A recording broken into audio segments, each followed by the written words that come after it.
On va reprendre à, il me semble, société et communauté. Je ne sais pas si je ne dis pas de bêtises. Nous avons mis en évidence le fait qu'il y a évidemment un lien intrinsèque qui nous rattache à Yerushalayim. D'accord? J'espère, normalement j'aurai le temps, parce que ce n'est pas très long le texte, mais je veux absolument, il y a vraiment des paroles que je veux vous transmettre aussi, qui me paraissent très importantes quand nous sommes à l'avant-veille de Yom Yerushalayim, et à savoir de savoir des juifs et des non-juifs.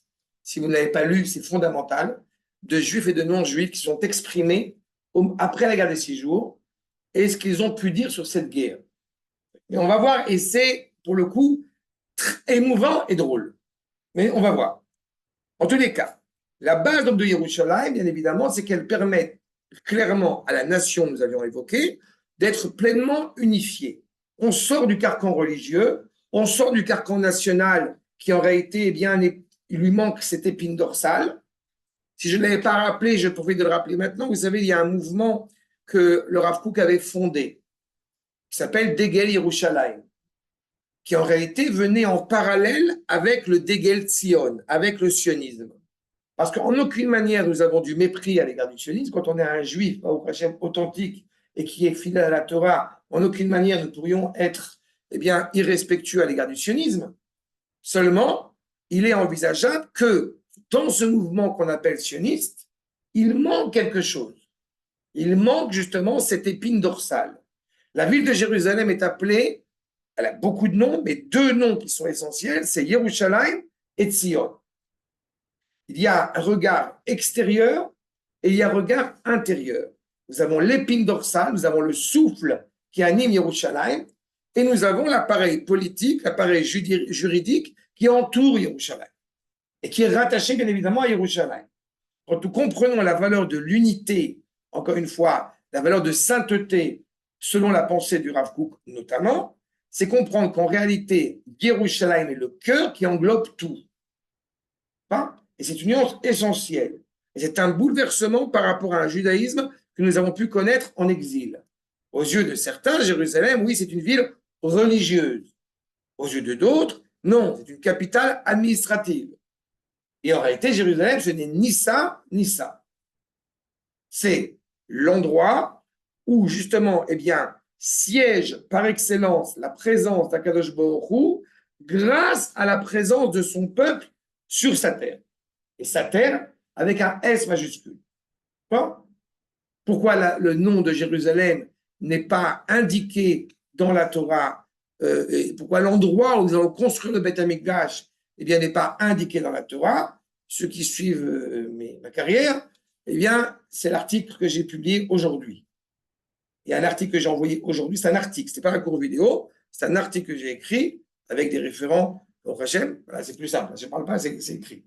On prend le temps de lire tranquillement, mais c'est important de comprendre cela aussi. Parce qu'il y a un lien indubitable et indéfectible entre le Créateur et la créature d'Israël. D'accord? Arshal, une analyse sociologique, même sommaire, de l'état du problème de l'unité dans les sociétés contemporaines montre que l'unité s'apprécie au niveau de la société prise dans sa globalité. Et dans ce cas, il s'agit du niveau national. Pourquoi sommes-nous unis? À cause du projet de la nation, du projet national. À titre individuel, peut-être que je n'y suis absolument pas rattaché, mais étant citoyen, participant à la vie de la cité, il y a un projet qui nous rattache. Même si en réalité, mon voisin m'est totalement insupportable. D'accord? Alors que les facteurs de division, les divergences qui y conduisent, se situent au niveau de la communauté, c'est-à-dire dans l'ordre spirituel. C'est quoi le nouveau terme aujourd'hui qu'on utilise depuis quelques années en France? Le communautarisme. Alors qu'en réalité, l'alternative proposée, c'est l'annihilation de mon identité, ce qui n'est pas non plus une solution. Mais pour qu'il puisse y avoir, une entité nationale, un élan national, il faut automatiquement ou que j'annule mon identité et que si je veux être rattaché foncièrement à mon identité communautaire, spirituelle, etc., automatiquement, cela porte préjudice à l'idée de la nation. Alors, tout ça, c'est pour dire que nous sommes, mais pour dire que nous sommes une entité nationale. Tout à fait. Ah, c'est ça, parce que sinon, ça se surrajoute. Exactement. Ça vient doubler Tu as raison, mais même au niveau, c'est tout à fait juste. C'est exactement cela, mais il y a un point supplémentaire. C'est que si nous n'étions qu'une identité nationale, alors automatiquement, comme c'est le cas en France ou dans d'autres pays, eh bien, nous serions encore une fois rattachés au nom d'un projet national auquel, à titre individuel, je ne participe pas. Nous, c'est cumulatif. Hein. Ça cumule avec le fait que nous sommes déjà une parcelle et que nous sommes unis. Oui, mais c'est même plus que ça. C'est même plus que ça. C'est ce que j'avais rappelé il y a 15 jours. Je sais qu'on en avait parlé, tu m'avais soulevé cette interrogation, et sur le fait que j'avais stipulé que quand on fait le sacrifice de Pessah, qui a priori est un sacrifice individuel, il a tous les signes avant-coureurs d'être un sacrifice de la nation.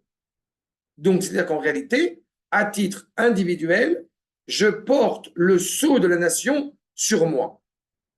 Et la preuve, c'est que même quand je veux me définir comme étant un individu isolé qui n'est pas rattaché à la communauté nationale, encore pire, à l'État fasciste juif génocidaire, alors, eh bien, il y a la remarque de l'autre, vous les juifs.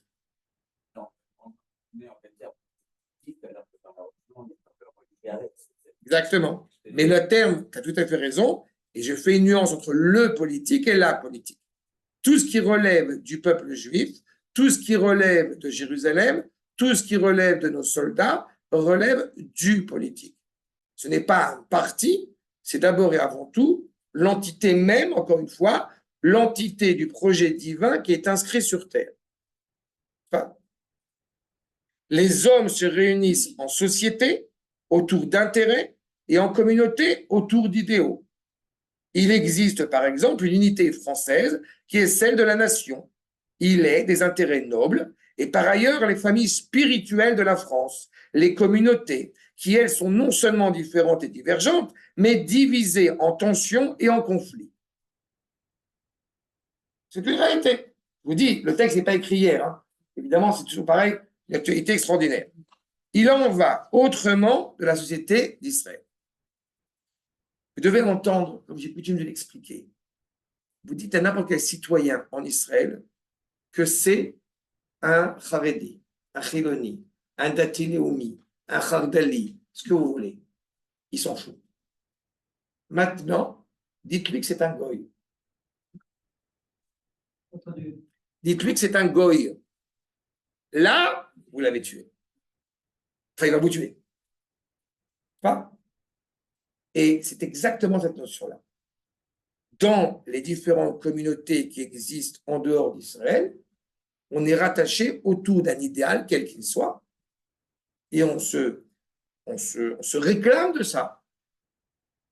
En Israël, on est obligé de chercher l'endroit de la division. Alors, il y a une solution pour ça. Comment on va trouver la division? Pachout. Toi, t'es français, t'es séfarade, t'es ashkénaze, t'es tunisien, mais j'ai vu que t'es pas un voleur. T'es marocain, mais tu es sympathique. Vous comprenez? Pour pas qu'il y ait de malaise. Tu es algérien, mais tu n'es pas totalement assimilé à la culture française. Mais le mail est assassiné. Mais c'est ça. En réalité, il en va autrement, comme nous voyons, de la société d'Israël. Tout se passe comme si elle avait gardé le schéma traditionnel de toutes les sociétés de l'Antiquité. Si l'unité d'ordre spirituel se réalise autour des idéaux au niveau de la communauté, c'est au niveau national entre les tribus que les divergences apparaissent. Vous avez 12, n'est-ce pas, fils de Yaakov, et tout le conflit qui a existé à l'égard de Yosef Hatzadik, et qui en réalité, eh bien, a une importance capitale pour comprendre la valeur de chaque identité de ces pères de tribus. Il est impératif que la tribu de Zvouloun ne soit pas la tribu de Issachar. Il est impératif que la tribu de Hacher ne soit pas la tribu de Lévi, et ainsi de suite. Mais cela peut donner lieu à des conflits. Si la tribu de Hacher ne comprend pas que pour qu'elle puisse exister réellement, il faut que la tribu de Lévi existe elle aussi réellement, avec sa qualité propre. D'accord? Les communautés s'opposent et elles annulent la communauté au profit de la nation. En ce qui concerne Israël, on est exactement à l'inverse. Pour que la nation, elle puisse avoir son hégémonie, eh bien, il est impératif que chaque tribu accomplisse son rôle. Qu'est-ce que Yerushalayim? Ir Shechubrala Yardav. C'est la ville où tous s'associent autour d'elle. On vient à Jérusalem 3 fois par an pour voir et se faire voir. Dans les deux sens. Qu'on voit le cousin qui vient juste d'Elat pour apporter des bikourim, et à la fois pour je suis là aussi, je fais partie. C'est une dimension extraordinaire. Ça ne va pas jusqu'aux antagonismes. Même les antagonismes. Il y a, encore une fois, c'est pas censé arriver à un antagonisme, mais je vais utiliser un terme très clair. Tu peux me dire réellement, je suis très prudent ce que je vais dire maintenant, y a-t-il un parti dans les différents partis qui existent actuellement dans la Knesset qui est le parti parfait? C'est tout. C'est qu'on est obligé de faire un ordre de priorité. Qu'est-ce qui nous interpelle le plus? Il y a des réalités, la problématique de la femme, la problématique sociale. Quand je dis problématique de la femme, vous avez compris que ce n'est pas la problématique de la femme. Le rapport, évidemment, à la femme et la violence qui existe, les problématiques, les problèmes sociaux, la cherté de la vie. On voit bien qu'il y a un problème aujourd'hui dans quel que soit le parti en Israël. Il y a une tendance plutôt libérale, on va dire sans m'avancer trop, mais une tendance plutôt libérale au parti israélien. Ça relève une complexité. Donc on ne peut pas ignorer, antagoniste dans la mesure où est-ce qu'il pourrait arriver à un stade dans l'état d'Israël idéal, parce que je parlais de problèmes sociaux, où il n'y aurait plus de pauvres? La réponse, telle que je la conçois, non. Par contre, oui, il y a un rapport entre les riches et les pauvres qui se veut à chaque fois bienveillant à l'égard d'autrui. Akash Baruch Hu m'a donné, Baruch Hashem, de l'argent, c'est pour faire du bien autour de moi. En aucune manière, on va dire un qui est riche, c'est honteux que tu sois riche. Non, c'est très bien que tu sois riche. Ce qui est important, ce n'est pas le problème de richesse, c'est qu'est-ce qu'on fait avec ça. Quand tu fais pour être riche, il n'y a pas de pauvre. Oui, c'est ça, il y a une ambivalence. Mais ce qui nous importe, c'est de pouvoir aussi donner, encore une fois, fruit à quelqu'un d'autre. D'accord? Eh bien, c'est ça aussi.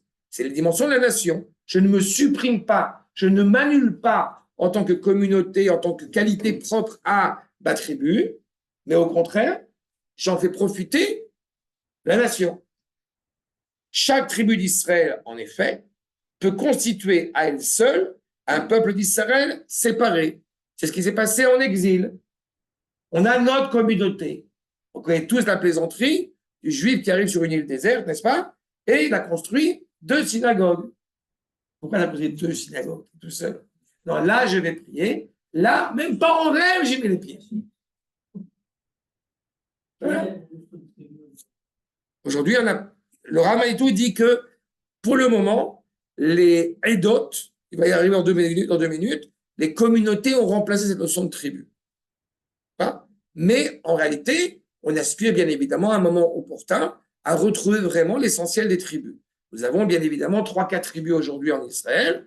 Hein? Si on considère nos frères qui sont montés d'Éthiopie comme étant Shevet Dan, ceux qui sont montés du nord de l'Inde comme étant la tribu de Ménaché, vous avez Yehuda, Yehudim, qui donc a priori sont rattachés, qu'on soit Ashkenaz ou Séfarad, à la tribu de Yehuda. Et puis, vous avez bien évidemment les Lévi'im, les Kohanim aussi. Mais bon, il en manque encore beaucoup.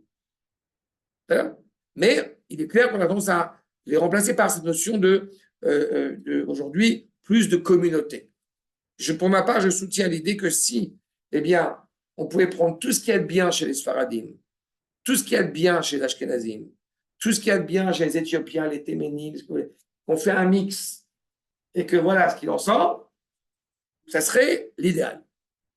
D'accord? Mais ça prend du temps. D'accord? Pour l'instant, je peux t'assurer, je ne sais pas, pour ça serait bien.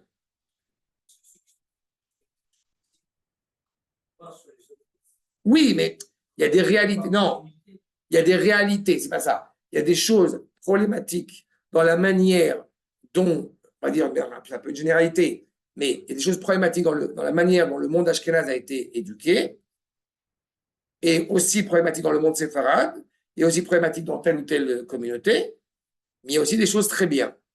D'accord? Un exemple qui est bien connu. Un juif qui arrive dans une maison séfarade.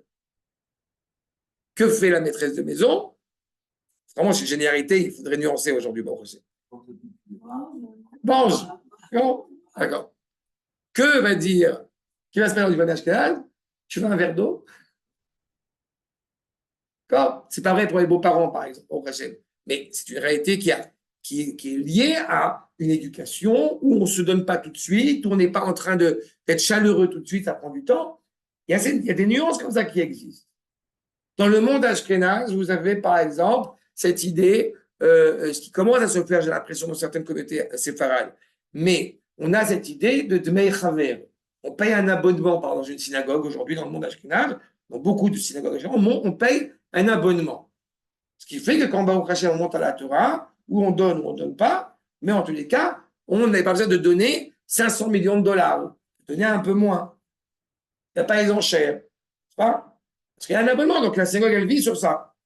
Et dans le monde séfarade, non, parfois c'est compliqué. Chaque communauté, je vous dis, elle a ses règles, ça évolue, et tant mieux que ça évolue, Baruch Hashem, parce qu'aujourd'hui, il y a des rencontres. C'est quand même, Baruch Hashem, 3 filles qui quand même me parlent de l'une, la petite dernière, elle, pour l'instant, elle veut épouser un juif d'Éthiopie. Elle est convaincue, elle veut épouser un juif d'Éthiopie. L'autre, elle veut épouser un yéménite, et la troisième, c'est pas encore défini. Mais elle a 12 ans, hein, là, c'est qui épouse un juif d'Éthiopie. Mais elle veut épouser un juif d'Éthiopie. D'accord? Mais moi, je suis un grand fan. Pour ma part, alors, je rêve que de ça. Un Éthiopien, l'autre un Yéménite, un troisième un truc. Ashkenaz, on a dans la famille. Séfarade, on a dans la famille. Il nous faut un peu de couleur. Mais je serais très heureux. C'est la partie de cette communauté, justement. Ce retour, encore une fois, au peuple. Alors que malheureusement, quand on est en exil, les communautés sont séparées. Séparées et divisées. Vous avez pire que ça. Sans que je vous en avais parlé. Vous avez une communauté en Afghanistan. Ils sont morts. Je crois qu'il y en a qui est mort.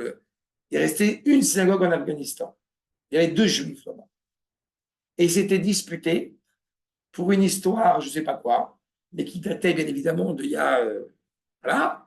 Et donc, ils avaient filmé ça à l'époque de la guerre de l'Afghanistan, etc. Et c'était à l'époque de Hanouka. Et ils allumaient leur Hanoukia des 2 côtés de la synagogue.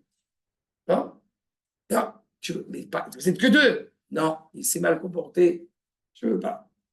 Ils sont 2. Hein? En arrivant en Israël, les communautés, chassidiques, mitnagdim, on a vu ces difficultés-là. D'accord? Et c'est pas que c'est fini. Les communautés qui arrivent, les projets de communautés qui arrivent, sont toujours confrontés au racisme de celui qui a précédé. C'est compliqué. Les frères, il faut qu'ils se retrouvent, et c'est difficile. Donc c'est ça. Chaque tribu d'Israël, je reprends, en effet, peut constituer à elle seule un peuple d'Israël séparé. Or, c'est la diaspora humaine de l'humanité dispersée qu'Israël reçoit ce facteur de différence. On va y revenir parce que c'est un point très important. Déjà au temps biblique, la différence de manière d'être des tribus procédait de la diaspora d'où Israël était sorti pour se constituer en nation. Je m'explique. Un juif séfarade, ça veut dire il a pris des rites espagnols. Un juif ashkénaze a pris des rites de la culture allemande. que Ashkenaz, c'est allemand.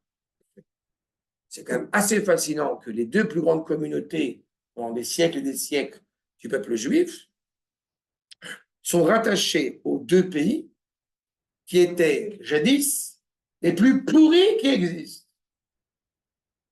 Et on se dispute, non, c'est un Ashkenaz. Donc en réalité, c'est pas deux juifs qui se disputent, c'est deux juifs qui se disputent de l'identité allemande face à l'identité espagnole de l'autre. C'est très difficile. C'est cette problématique-là qu'on est en train de parler. Et c'est de ça qu'on sort, sauf qu'on n'en pas encore sorti. Alors, enfin, on n'est pas sorti. On est sorti, mais c'est difficile de le faire sortir. Une des grandes prouesses en Israël, au Hachem de plus en plus, ne serait qu'au niveau culinaire. Vous avez des familles séfarades qui mangent du gefilte fish, vous avez des familles ashkénazes qui font du couscous, par exemple. Comme j'ai mal cité, bon, un peu moins parce que bon, le travail c'est difficile, mais je connais personnellement une femme qui fait le couscous à la main. D'accord? Ashkénaze. Je connais. Comment je la connais? C'est ma femme. Une lecture attentive du récit de l'exil de Yaakov chez Lavan, premier modèle de l'histoire des exils, permet de constater que les enfants de Jacob, tous fondateurs de tribus, sont nés en exil, à l'exception de Benjamin, qui, conçu en exil, est né lors du retour au pays, puisque vous vous rappelez que Rachel est morte malheureusement en couche, et que donc elle est enterrée sur le chemin. Donc on connaît la date de naissance de Benjamin, c'est ou le 11 Rejvan ou le 11 Iyar, parce que c'est le deuxième mois. Mais le 12, pardon, le 12 Rejvan ou 12 Iyar. Mais en réalité, c'est on sait. De la même manière, mais ce qui veut dire bien que la discorde qui existe entre les frères n'est pas exclusivement rattachée à l'origine diasporatique, si je peux dire, c'est pas tellement français, à l'origine diasporatique duquel on vient. Puisque au moment des frères de Yosef, il n'y a pas Séfarad, il n'y a pas Ashkenaz, il n'y a pas cette problématique-là. Seulement, il y a une manière de capter l'identité hébraïque qui peut venir en contradiction avec l'identité de l'autre, et comme elles se sont concurrentielles à l'autre, donc elles se battent contre l'autre. D'accord? Donc, voilà, tu me demandais la question, Gabriel. De la même manière, de notre temps, ce qui différencie les communautés, les Edot, à l'instar de ce qui différenciait les tribus, les Shvatim, au temps biblique, et rend possible les divergences au sein même de la société, procède des différences propres aux nations où Israël se trouve dispersé et exilé. Ce qui est absolument terrible, c'est quand vous êtes convaincu, pas vous, que Dieu préserve, que, par exemple, la violence conjugale, elle n'existe que chez les Sfaradim. En réalité, nous savons aujourd'hui, malheureusement, qu'on peut être avec un Streimel, on peut être séfarade, on peut être ashkénaze, on peut être religieux, on peut être pas religieux, on frappe sa femme. Enfin, on peut frapper, oui. D'accord? Bon, ouais, c'est que j'ai fait un cours sur l'importance aux jeunes couples, sur l'importance du respect de la femme, etc. Bref, et je disais en rigolant, voilà, pareil, dans cette même idée, que quand tu frappes ta femme avec un fer à repasser, fais attention qu'il ne soit pas branché, sinon ça fait des traces, après c'est un problème. Hein. Et il y avait parmi mes élèves quelqu'un qui était étudiant en dentisterie, il prévoyait d'être dentiste. Et il disait, il y a une promotion, 2 temps cassés pour le prix du temps. C'est horrible. Mais en tous les cas, vous vous rendez bien compte, bien évidemment, que toutes les impairs, malheureusement, et tous les apports culturels qui peuvent être utiles pour la constitution de la nation peuvent s'avérer aussi comme de lourds obstacles. Et plus précisément, en catégorie biblique stricte, procède de la diaspora des nations. Parce qu'il est faux d'affirmer que la manière naturelle d'être Israël soit d'être en diaspora et que le rassemblement sur sa terre dans l'unité soit l'exception. Comprenez bien, cette phrase, elle est essentielle. Comme nous avons plus vécu en dehors d'Israël qu'en Israël, alors on a l'impression que notre nature profonde, c'est d'être en dehors d'Israël. Cela est absolument faux. Il est il n'est pas naturel pour le peuple juif d'être en dehors de chez lui. Et la preuve, c'est qu'il se révolte à un moment donné contre cela, ou alors on l'aide à se révolter. Les nations l'aident à lui faire comprendre que tu n'es pas chez toi. Mais les plus grands philosémites, si on peut les appeler philosémites, quand vous aviez un prémisse qui a dit la France ne serait pas ce qu'elle est sans ses juifs, vous vous rappelez de cette phrase avec un S, n'est-ce pas, un adjectif possessif, ça veut dire en gros on appartient, on n'est pas, on est des parias, mais on leur appartient, ce sont ces juifs. Et pourtant c'est quelqu'un qui a eu une volonté sincère peut-être et philosémite dans ses propos, et c'est totalement abject. Pas. Nous sommes automatiquement des étrangers là où nous sommes, sauf chez nous. Donc la nature de la diaspora, la nature de la dispersion dans le peuple juif est l'antithèse de ce qu'est le peuple juif. Quand nous parlons de Am Israël, nous rappelle le Rav David Kimchi, grand maître traditionnel, dans son livre sur les racines, Sefer HaShorashim, Am Milashon Im. On est Am parce qu'on est ensemble. Il faut se sortir cette idée qui m'est à chaque fois vraiment détestable, cette idée qu'il y a uniquement quand on est en guerre qu'on s'unit. Ce n'est pas vrai. Il est vrai cependant qu'au moment des tensions se révèle l'authenticité du peuple juif. C'est pas, oh là là, maintenant qu'on s'unit, il faut garder cette union. Non, il faut comprendre la valeur de cette unité. Et la valeur de cette unité, eh bien en réalité, elle n'a pas de sens si elle n'est pas rattachée à l'unité de l'identité. Je n'ai pas dit l'unicité de l'identité, mais l'unité de l'identité. Petit détail émouvant, c'est que la guerre des 6 jours a été la première guerre après 19 ans où il y a eu un gouvernement d'union nationale. Et une volonté d'union réelle. Et même au niveau des différentes franges de l'armée, des différentes ramifications de l'armée, Haganah, Lechi, etc., il y a une réelle volonté de faire, encore une fois, une armée qui est une. Et ce qui est dramatique aujourd'hui, c'est que malheureusement, cette armée, eh bien, elle est attisée par une idéologie qui se veut profondément moderne, wokiste, progressiste, et que du coup, ça amène beaucoup de problématiques derrière. Et c'est pas censé l'être. Pas une sorte de cohérence comme ça, encore une fois, dans cette unité. Je parle de là parce que c'est un des rares endroits où le peuple juif se rencontre vraiment aujourd'hui. Vraiment, ensemble, on dort ensemble. Donc c'est très rare aujourd'hui de pouvoir retrouver cette cohérence-là. Ça a révélé un esprit, encore une fois, essentiel. Dans le récit biblique, la vérité est exactement inverse. Donc, on est exactement à l'inverse de la dispersion. Lorsqu'après le déluge, l'histoire de l'humanité recommence, la Torah décrit d'abord la diaspora des nations. La nation d'Israël n'existe pas encore. Il faut se préoccuper de créer une cohésion, de recréer une cohésion qui a été détruite à cause de la déchéance morale après le déluge. C'est ce qui nous importe.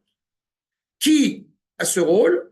Shem, n'est-ce pas? Qui n'est pas le fils aîné, mais qui apparaît en premier par un bénéfice de Noah, parce que c'est le seul à pouvoir redonner un sens à l'histoire.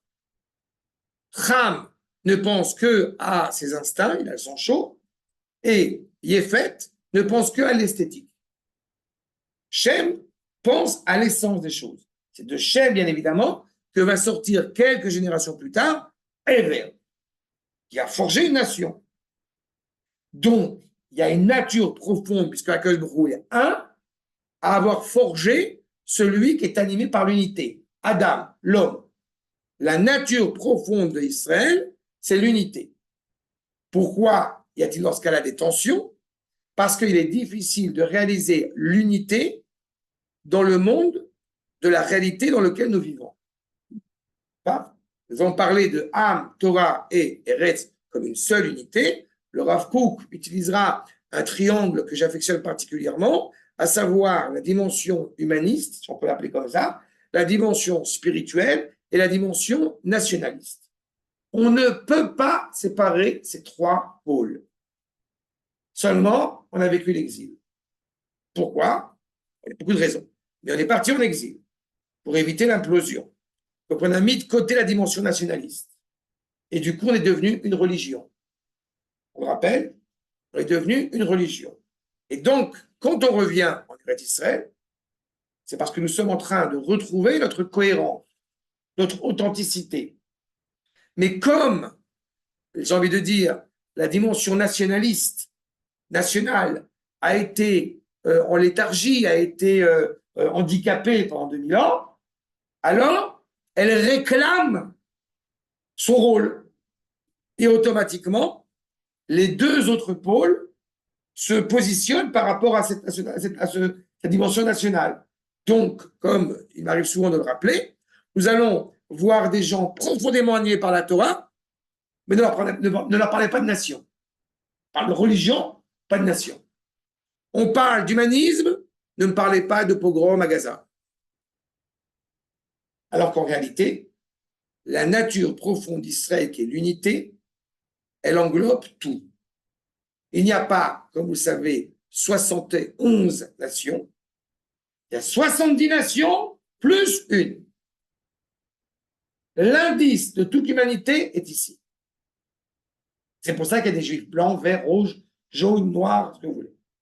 Parce que toute l'humanité, elle est représentative grâce au peuple juif, qui est l'expression de cette unité. La terre de l'unité, le peuple de l'unité, et bien évidemment, la ville centrale de l'unité. C'est ça que le Rav est en train d'essayer de nous apporter.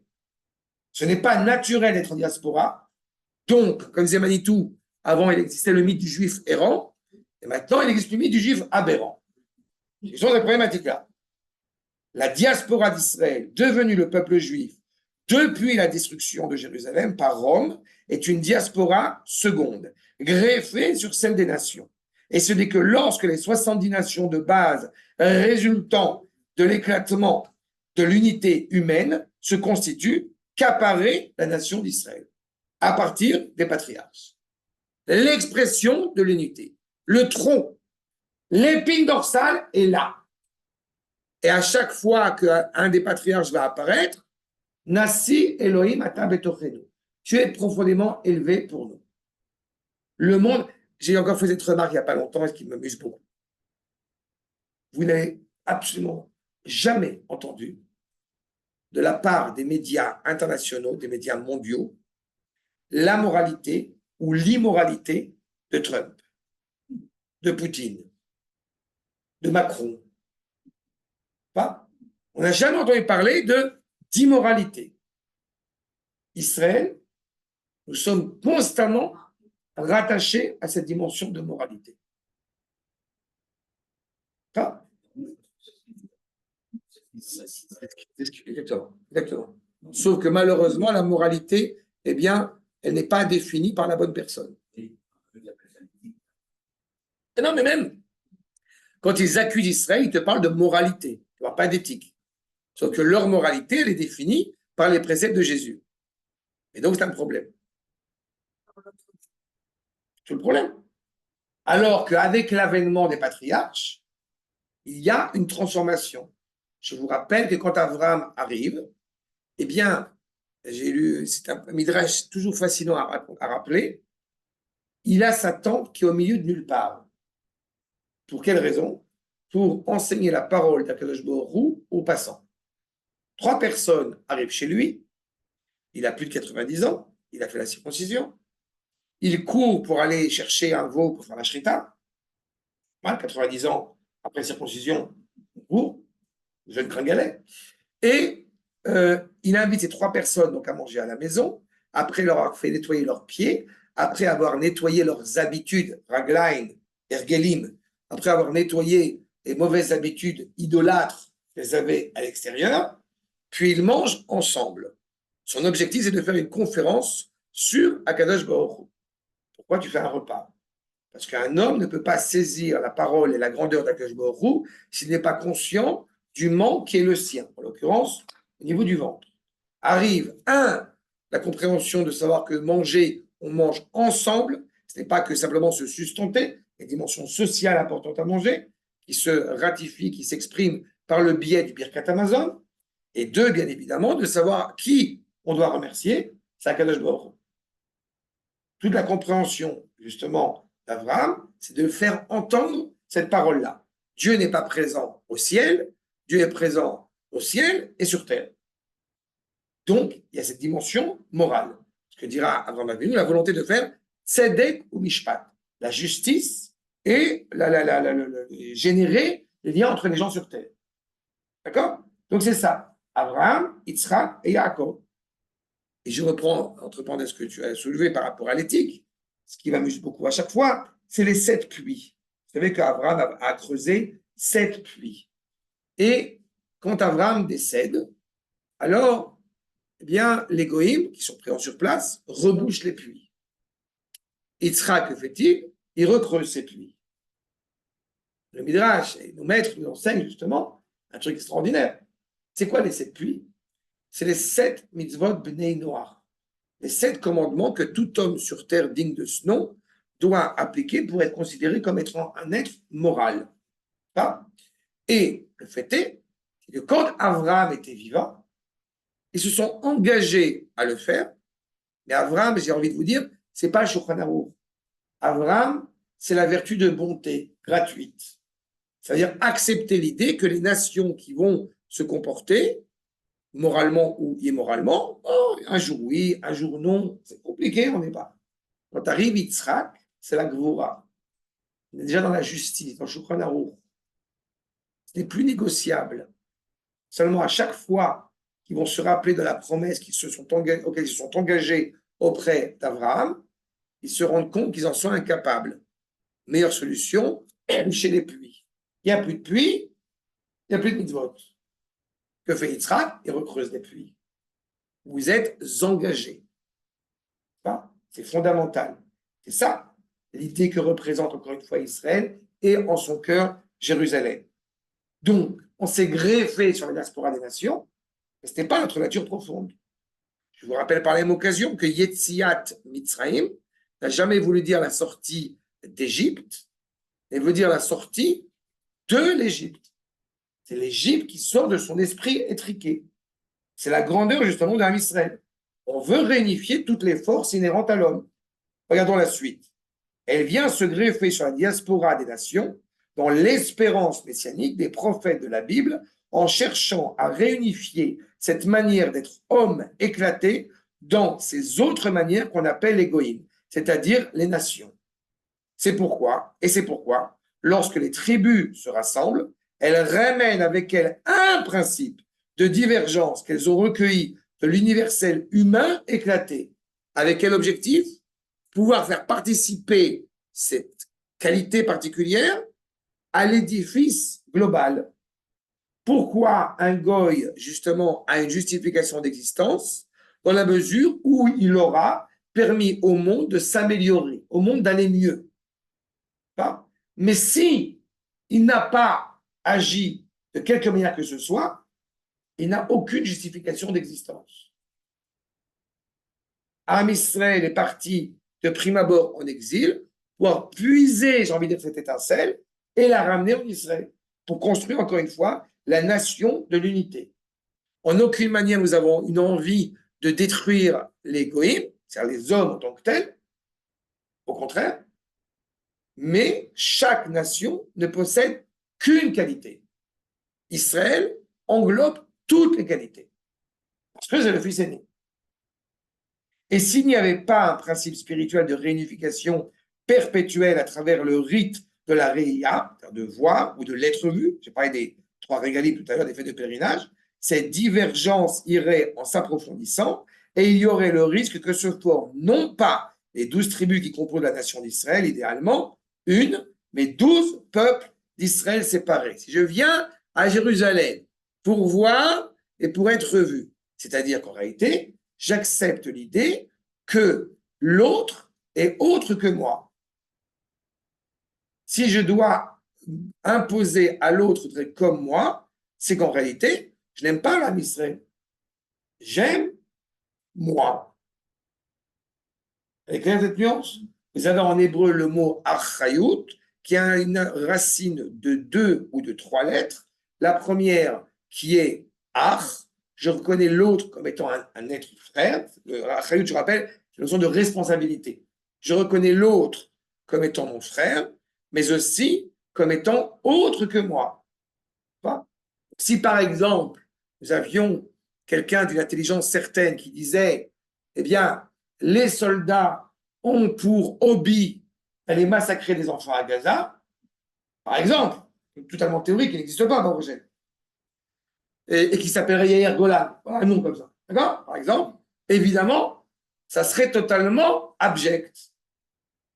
Quand tu parles des soldats, tu ne parles pas des Américains, tu parles de tes enfants, tu parles de tes frères, en admettant même que ce soit vrai, ce qui en plus n'est pas le cas. C'est dans cette problématique-là. Ça relève soit d'une tribunal militaire,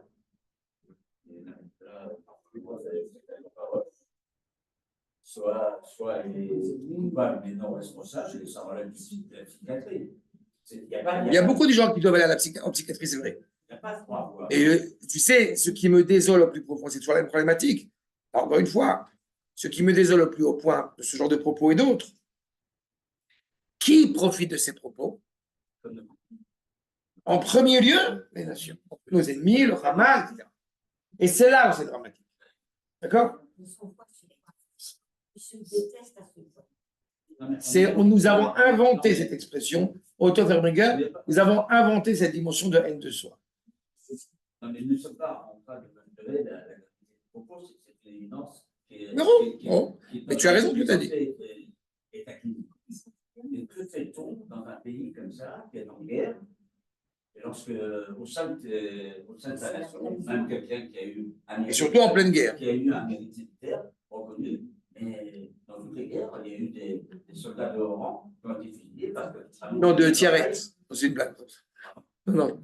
Soldats de haut rang, de Tiaret. Okay. Mais tu as raison, malheureusement.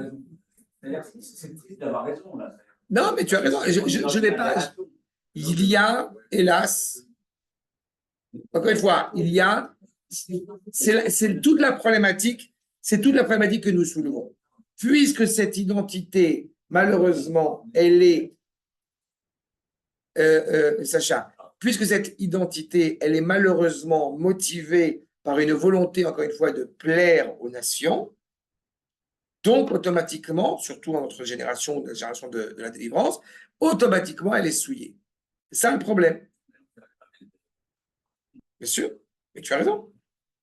Mais le problème, encore une fois, par rapport à ce genre de réalité, c'est qu'effectivement, pourrait-il y avoir une réalité où on exclut certaines personnes du peuple juif? Non. Mais comme, malheureusement, je le répète assez fréquemment ces dernières années, certaines personnes, par leurs propos, s'excluent elles-mêmes du peuple juif. Jamais, au grand jamais, je n'exclurai quelqu'un du peuple juif, mais lui s'exclut, c'est-à-dire, comme dit la Gemara, jamais il ne perdrait l'appellation de fils de Dieu, mais il peut ne plus être considéré comme étant mon frère, même si c'est mon frère. À cause de ça. Excuse-moi. Ce qui manque probablement, c'est la notion de blâme, officiellement un blâme, qui discrédite une personne de façon acquise. Il n'y a pas cette notion de il ne s'agit pas de le punir, il ne s'agit pas de le fusiller, etc. Mais dire cette personne-là. On lui enlève les médailles, etc. On en a eu d'autres avant. On en a eu d'autres, malheureusement, avant. Tu l'as eu chez quelqu'un qui a été hautement médaillé, qui s'était déguisé en femme et qui, depuis déjà quelques années, prône des propos absolument nauséabonds et abjects. Voilà. Donc le blâme, c'est comme un canal, en quelque sorte. Bien sûr, tu as raison. Tu as raison. Hein? Et ça, c'est un manque je pense, dans la Constitution. Mais en vérité, il est impératif, parce que c'est pas, aussi c'est un détail important. Je ne sais pas du triangle à 3 têtes. Il est impératif de savoir répondre à de tels propos. Et si effectivement, il n'y a pas longtemps, dans un cours que j'ai fait, hier, justement le cours que j'ai fait hier, autour d'explications de versets. J'ai expliqué pourquoi, de toute façon, ce que nous faisions n'était pas un génocide et que je n'aurais aucun problème à faire un génocide. Personne ne me connaît, donc personne, bon, m'exclut de YouTube, donc je peux dire ce que je veux. Mais malgré tout, j'ai assumé cette idée qu'effectivement, la sensibilité à échelle variable est absolument scandaleuse. Mais il faut que des gens puissent le dire et pas seulement des juifs le disent. D'abord vis-à-vis de nous-mêmes. Non, parce que c'est la problématique. Quand quelqu'un parle comme ça, c'est ça. C'est ça. Tu vas jamais convaincre les gens. Je ne cherche pas à le convaincre. Je veux savoir si réellement le fait de tuer des enfants à Gaza est quelque chose d'immoral ou non. À titre d'exemple. Est-ce que quand nous parlons, de Torah, cela exclut, eh bien, de parler d'économie? Cela exclut de parler, encore une fois, de tous les domaines qui régissent la nation. C'est ça toute la problématique. Et comme je vous l'ai indiqué, les tribus d'Israël, je reviens sur mon propos, chacune d'entre elles a un rôle bien défini, et chacune d'entre elles est fondamentale pour Goy Kadosh, pour la nation animée par la sainteté. C'est pourquoi le Rav Kook note que lorsqu'on parle de Jérusalem, c'est de l'identité d'Israël que l'on parle. Il existe à propos de Jérusalem un consensus sur le dépassement des principes de divergence et sur la réalisation de l'unité qui constitue le caractère spécifique d'Israël. Les divergences qui divisent les tribus d'Israël, qu'elles soient idéologiques, spirituelles, intellectuelles, politiques, culturelles ou folkloriques, et qui devraient être en elles-mêmes des sources d'enrichissement. Vous voyez, quand je vous ai parlé de communautés d'Éthiopie, Marocains, Ashkénazes, ce que vous voulez, c'est ça que ça doit être. Si elles étaient reliées par un principe d'unité, ne procèdent pas de l'identité d'Israël, mais du reflet de l'identité des nations dont le travail messianique de gestation d'unité a été délégué à Israël. Grâce à nous, le monde est un. Et donc, mon devoir, d'abord en tant que juif, il est impératif de savoir, d'échanger. Comment est-ce que vous faites, quand est-ce que vous sonnez le chauffard à Rosh Hashanah? À la Tfila, avant la Tfila, après la Torah?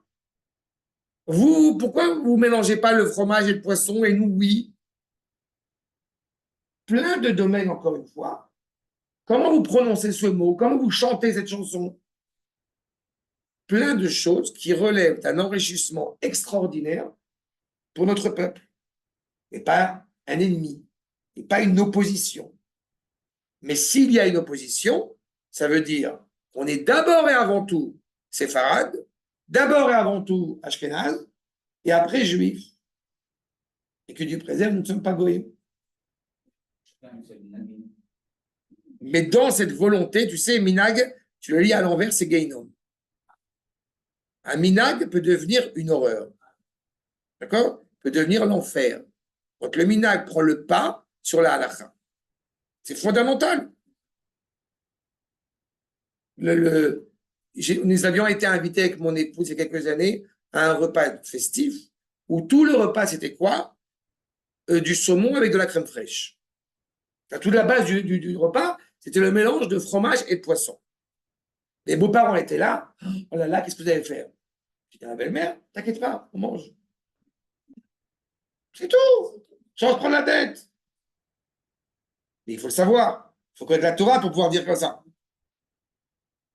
Et ce n'est qu'à propos de Jérusalem qu'on se réfère à la sainteté spécifique de l'identité, encore une fois, d'Israël. C'est toutes les nations, c'est toutes les identités qui sont autour de Jérusalem viennent avec cette complexité identitaire. On arrive à Jérusalem, tout reprend son essor, tout reprend son sens. Le Sanhédrin est à Jérusalem, le Beth Amikdash est à Jérusalem, la présence d'Akadosh Baruch Hu, elle est à Jérusalem. Vous aurez bien évidemment aussi remarqué qu'on dit Jérusalem et pas Jérusalem. Parce que vous avez Jérusalem d'en haut, Jérusalem d'en bas. Encore une fois, le lien à l'absolu, d'où le consensus de tous les Juifs et à travers eux de l'humanité entière sur Jérusalem dans sa sainteté spécifique, parce qu'elle est au-delà des différences des tribus entre elles elle-même reflet des divergences des nations telles que se sont projetées sur l'identité juive dans ses voyages en exil. Adrien, c'est clair? Maintenant, j'avance. Le monde entier, encore une fois, a tout un intérêt à rattacher sa dévotion à l'égard de Jérusalem. C'est très bien. Mais elle ne peut en aucun cas déraciner le lien qui rattache le peuple juif à Jérusalem. Le roi de Jordanie avait dit c'est la ville de Dieu, elle ne peut donc appartenir à personne. Il a raison sur la première partie de la phrase. C'est justement parce que c'est la ville d'Akashboro qu'elle doit être entre les mains d'Israël. La projection de la dispersion humaine en Israël a certes un aspect positif, l'espoir d'une unification messianique. Nous voulons apporter du bien au monde. C'est notre objectif.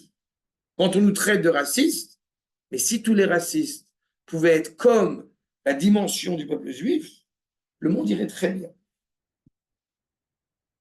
Mais comporte également, tant qu'elle n'est pas réalisée à travers toutes ces divergences, un aspect éminemment négatif. J'ai pris l'exemple des communautés, connaissant à l'échelle globale. C'est ça que j'ai parlé de ce militaire. Je veux plaire au monde. Je suis inquiet de ce que le monde pense de moi. Mais si le monde pense quelque chose de positif sur toi pour des mauvaises raisons, ce n'est pas positif. Ce n'est pas cohérent. Si je nile, si je souille, si je me fourvoie, je fourvoie mon identité pour plaire aux nations, je ne suis plus cohérent, je ne suis plus fidèle à mon identité. Vous avez il me semble pas que je l'avais cité, vous avez un article qui a été écrit par le Nativ de Vologine, le Rav Naftali Tzvi Yehuda Berlin, Mahamar sur l'antisémitisme. À la fin du 18e, début 19e, il a écrit cet article. Et il écrit, en se préférant à un verset, c'est-à-dire que c'est un peuple isolé, il ne va pas prendre en considération les nations pour ses décisions. Et le Nativ commente le verset de la manière suivante.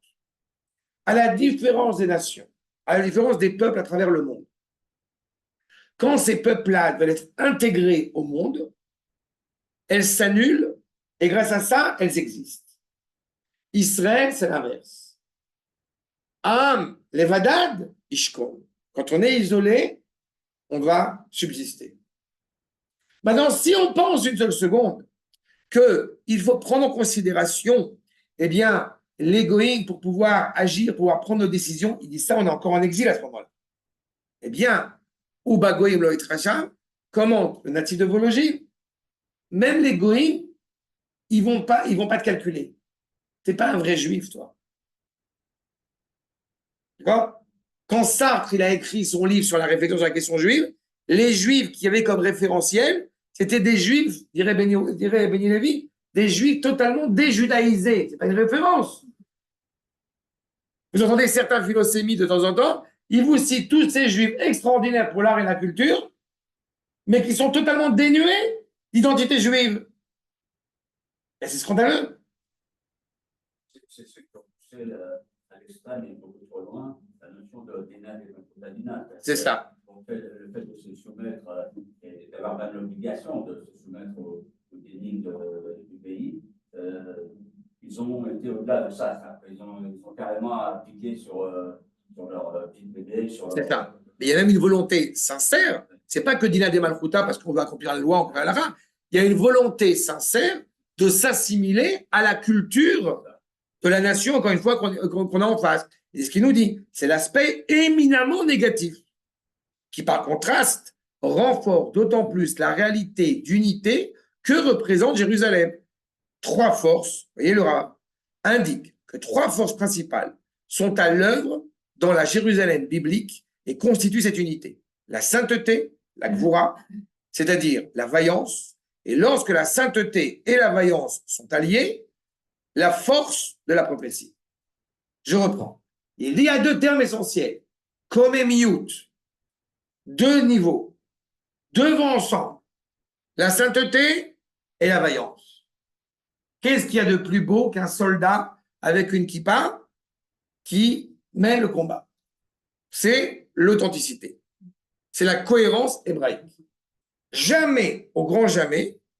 on serait, et pas parce que seulement on n'y appartient pas, on ne serait ému par une bonne sœur avec un fusil, par un djihadiste avec un fusil. Ça risque pas d'être très admiratif. Mais il y a une sorte de contradiction entre les deux. Il y a eu des bonnes sœurs. Oui, mais oui, mais ça n'a pas été en guise d'accomplir le service divin. Tu comprends? C'est pas dans ce sens-là. Alors que le soldat qui, justement, est animé par la Torah et qui a le fusil, il accomplit la volonté d'Akadosh Baruch Hu. C'est l'unité de cette vaillance et de sainteté. Et vous avez l'exemple le plus fameux, Aaron HaKohen. On ne l'a pas cité, on ne l'a pas rappelé. Aaron HaKohen. Donc, nous sommes dans l'expression de sainteté. Celui qui n'a pour vocation que de servir à Akadosh Baruch Hu. C'est qui sa femme? Sa femme, c'est Elisheva Bat Aminadav, la sœur de Narshon Ben Aminadav, celui qui s'est jeté dans la mer, n'est-ce pas? Donc il faut la voir. La volonté de sainteté rattachée à la gvoura de son épouse. Les Maccabim, c'est quoi? C'est des Kohanim, animés par cette vaillance. C'est à ce moment-là que l'unité est possible. La sainteté pour la Torah, c'est pas se couper du monde, c'est à l'inverse. C'est l'unité de toutes les valeurs. Chaque peuple, chaque tradition, chaque doctrine, chaque religion, à la limite, a, semble-t-il, pour tâche dans l'histoire de mettre en évidence de façon spéciale telle ou telle valeur en particulier. Le cas du judaïsme est à part. Son idéal, c'est l'unité des valeurs. On veut tout. On veut la présence d'Akadosh Baruch Hu, la Gdil Torah Ve'adir. On veut l'unité d'Akadosh Baruch Hu dans toute son essence. Monsieur Yaakov Gordin, un des maîtres Ashkenaz de Maïtou le premier, citait le Rav Eli Ben Amosei, un des maîtres du début du siècle qui est décédé en 1900 et d'origine marocaine, qui était en Italie, qui, dans Israël et l'humanité, écrit « Chaque nation, chaque tradition a une perle, mais Israël est le fil du collier. » Elle est belle cette image. Ça rattache tout. Effectivement, chaque culture a une perle, une vocation, qui lui permet de mettre en évidence une valeur en particulier et de la réaliser. Et c'est essentiel pour l'existence de cette nation. Donc, vous comprenez que quand telle nation disparaît, c'est qu'elle n'a plus de raison d'existence. Ou parce qu'elle a déjà donné cette perle, donc c'est fini, ou parce que justement, eh bien, elle s'est fourvoyée, elle a dupé l'idéal qu'elle aurait pu mettre en évidence. L'idéal d'unité d'Israël constitue un cas particulier. Le Rav note que depuis que l'exil a commencé, voici 2000 ans, une séparation est intervenue entre la sainteté et la vaillance. Tu ne peux pas être un homme de foi et un soldat. Les religieux ne vont pas à l'armée. Vous voyez, on est en plein dedans. Car on n'est plus en plein dedans. Jaillit, uni de Jérusalem, ces deux forces, ce sont autant de l'exil, séparés et se séparant, ce sont l'une et l'autre dégradées. La sainteté s'est occultée et la vaillance a disparu.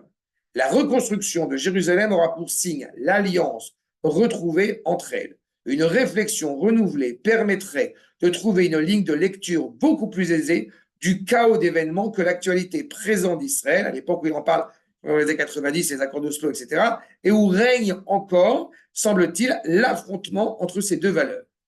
La sainteté et la vaillance, issues toutes deux. Oui, oui, je choisis des textes par hasard. Hein, la sainteté et la vaillance, issues toutes deux à l'origine de Jérusalem, qui, lorsqu'elles ne sont pas unies, ça. D'accord? C'est essentiel. C'est exactement ce que nous construisons aujourd'hui. C'est la mutation de notre identité, qui avait déjà une origine, j'ai envie de dire, pour vous rattacher à cette guerre. Ce n'est pas un hasard le jour où nous avons reconquis Yerushalayim. C'est le 3e jour de la guerre. Le chiffre 3, comme le rappelle le Maharal, est rattaché à l'unité. On a 3 patriarches, on n'a pas 4. Quand vous en avez un qui pense quelque chose, l'autre qui pense autre chose, le 3e va réunir. La ville de Jérusalem est l'expression, comme vous le comprenez, de l'unité, et justement, l'unité de ces deux dimensions de sainteté. Celle des parachutistes, qui sont rattachés à la sainteté, encore une fois, de la Kedusha, de la Torah, de nos maîtres, encore une fois, qui se poursuit. C'est exactement cela. Et ça va ensemble. C'est indissociable l'un de l'autre.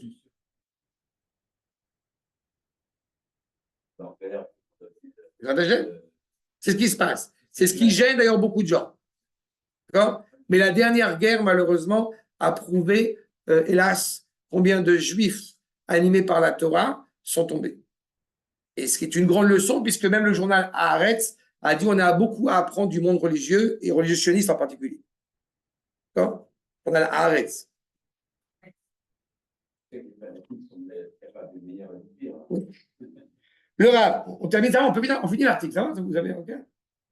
Le Rav explique dans son ouvrage Oroth qu'il existe deux sortes de sainteté. L'une qui ne peut s'affirmer qu'en s'opposant à l'être de nature, l'autre, celle qui procède de l'unité de la création.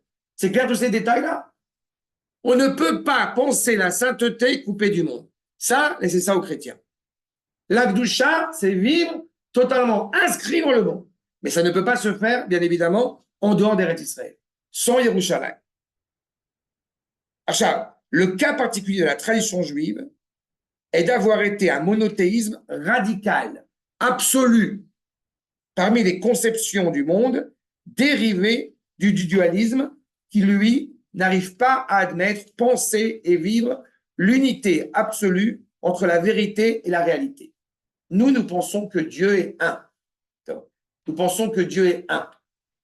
Vous voulez que je m'arrête là parce que je ne veux pas on s'arrête là, on reprend la semaine prochaine, même si c'est après Yerushalayim, c'est pas grave, vous pardonnerez. Je vais terminer sur un point, si vous me permettez. D'abord, cette notion, encore une fois, d'unité qui est ici défendue, nous permet, et on y reviendra, nous permet de comprendre que le Satan n'existe pas chez nous. Ou plutôt, le Satan n'a pas de S majuscule, c'est un malach hamastil.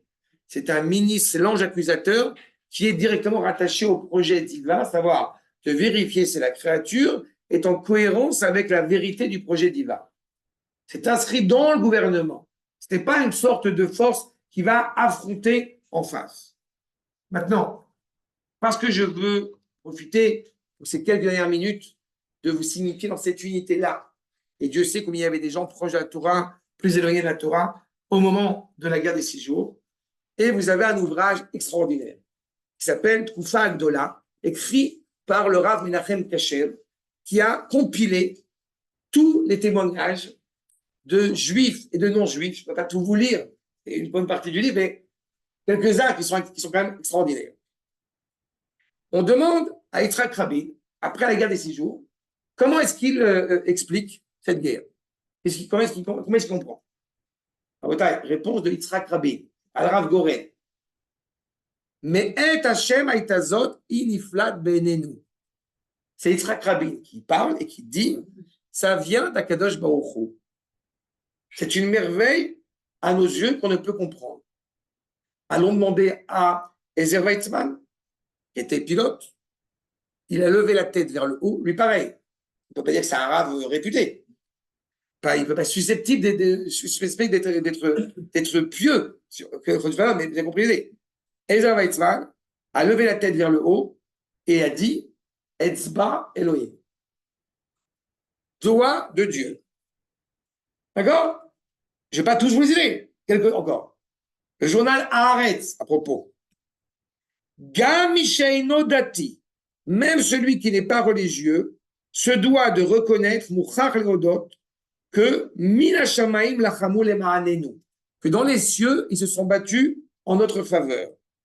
Un journaliste britannique, Goy, Rakiada Ashgacha, juste la main de la providence supérieure, Aïta Benitzrona était aux côtés de la victoire d'Israël contre ses ennemis. C'est un Britannique qui parle un Goy. Attends, je vous ai ramené les croustillants parce qu'il y en a des croustillants. Le roi du Maroc, Hassan Hacheni, Hassan II, il dit à son peuple, pourquoi nous mentir à nous-mêmes? Dieu a agi et il a payé aux Arabes les fautes et les impies et les iniquités que nous avons commis.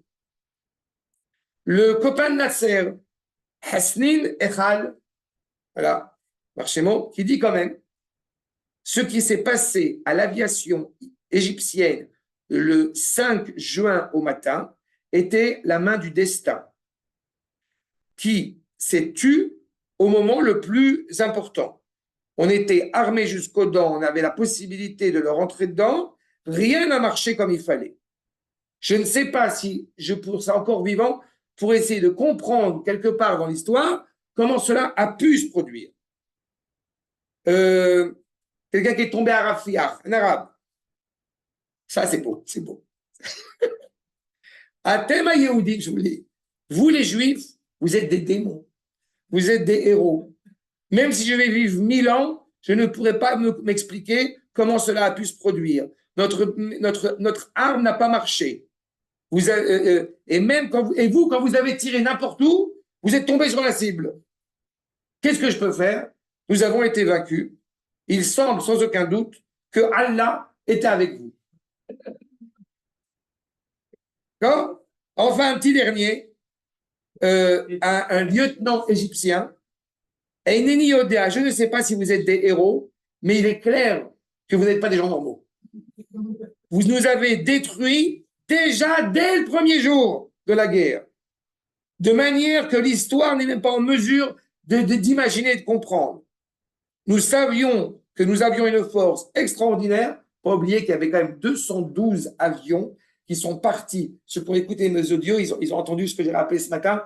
Il y a 212 avions qui sont en tout et pour tout. Dans l'aviation israélienne, à ce moment-là, ils partent 200 avions à voix basse. Ils ont réussi à ne pas se faire repérer parce que le ministre de la sécurité égyptienne a dit « Je vais faire un tour sur le Sinaï ». Donc, vous abaissez les radars, etc. Vous ne regardez rien. C'est-à-dire qu'en fait, grâce à ça, ils n'ont pas vu qu'on avait attaqué. En 7h du matin, à 7h15, on est sorti. À 8h moins le quart, on avait massacré, on avait bousillé 200 avions égyptiens.